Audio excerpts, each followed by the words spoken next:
Welcome back to the Sideline Report. Recently, Shannon and I visited Washington's Fourth in Life program event at FedEx Field.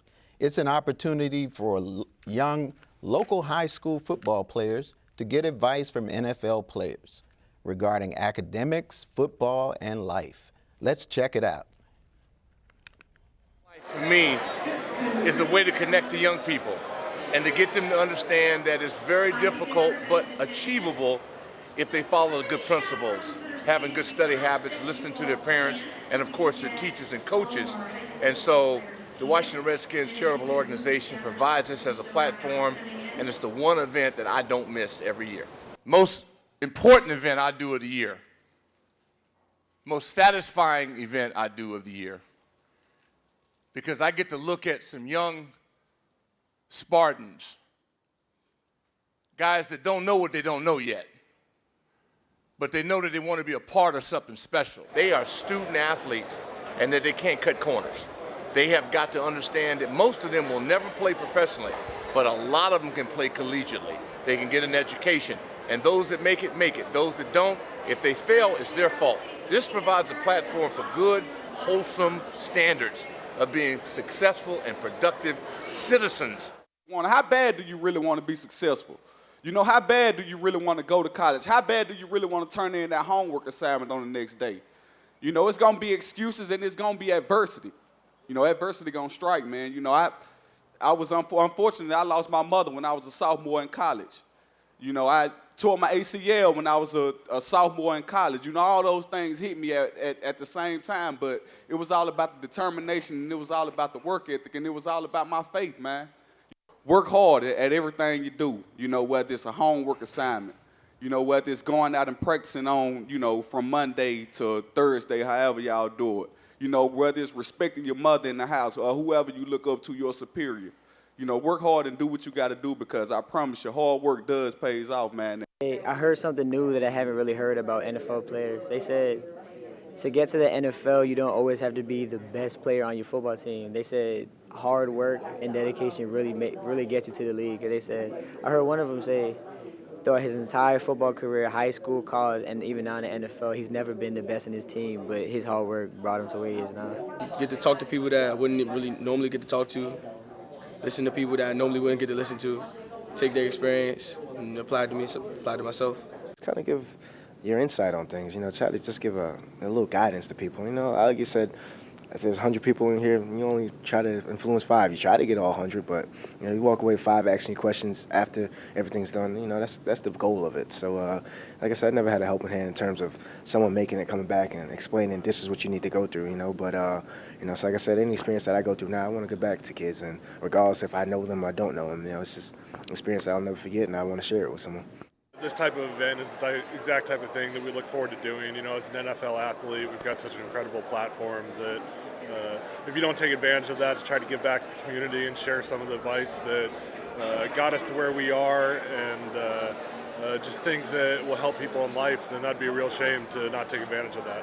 It's great to come here and get some confirmation from guys who are at the next level with these guys, where young men are trying to get to, and just to get them some reassurance, to get them some motivation in life to continue, you know, let them know that academics is more important than the athletics all the time. I learned that when I get to college, I got to keep my head screwed on right, because he said that between college workouts, homework, studying, class, all of that, it's going to be a lot to handle. And knowing that your parents aren't around to tell you you have to do such and such, you got to handle it by yourself. So he said by the time I get to college, I got to have my head screwed on right so I know what to do. All right, Fourth in Life, and Shannon, we were there. What's your assessment of that program? It's a great event. I mean, Doc Walker hosting it, perfect guy. As the kids were saying, I mean, the theme of the day was just faith and a whole lot of hard work is what's going to get you to that next level. And, you know, Darrel Young as well as Tyler Polumbus saying, hey, look, I wasn't the best person on my team in high school, but I was able to, you know, beat the odds and through hard work and coming out and showing up and maybe humbling myself a little bit, I made it. All right. You were telling me that you did a lot of mentoring, but it was when you were working for the boys clubs. Boys and Girls Clubs, but you were saying mentoring really is everyday thing. That's a right? commitment. It's a commitment. It's a commitment. Now, what they're doing is a 1 day a year thing, but it's still better than nothing, right? Well, what it does is put a magnifying glass on them and dealing with personal issues. That's what we can do as former athletes or athletes. Now, we're not changing everything. It's like Mr. Young was saying. You might just hit 3 or 4 that listen or pay attention. When you do that, it makes a difference. And right. you know, I was taught not to be in the fishbowl. You know, and you know, stay out of trouble. You know, I worry about my mom more than anything. I didn't worry about the police. I worry about my mom. And so we didn't do anything that would embarrass the family. And that's what these youngsters need to really think about. All right. Well, let's talk about what the Washington Burgundy and Gold will do on Monday night, not to embarrass Washington, D.C. Are they going to beat Dallas? Well, that's what I want to know. They're going to need a miracle. Okay. Because, I mean, and a lot of it's because they have a lot of injuries to a lot of key positions. And one of them in particular, cornerback, D'Angelo Hall's out for the season. Right. Dez Bryant now has no one to basically defend him, and he can do whatever he wants. And now that Arakpo, you know, a lot of people say a lot of bad things about Arakpo. Arakpo did do well in stopping the run. Right. And that's what they're going to miss a lot because Murray's a great running back. Shannon? Yeah, I echo your sentiments. Basically, at cornerback, you have that deficiency. I mean, the D-line as a whole is really going to need some help.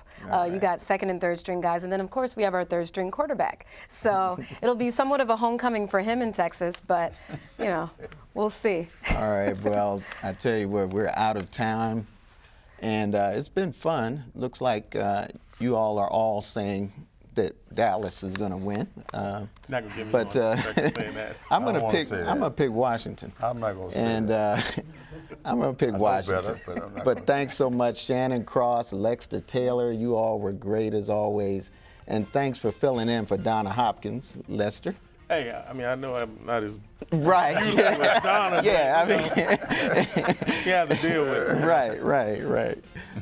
But also special thanks to former Washington defensive lineman Spain Musgrove. Thanks for being here, man. Thank and you. say hi to Larry Brown for me. We'll definitely do that. All right, thanks for watching, everybody. I'm Marvin Jackson. We'll see you next time. All right, guys.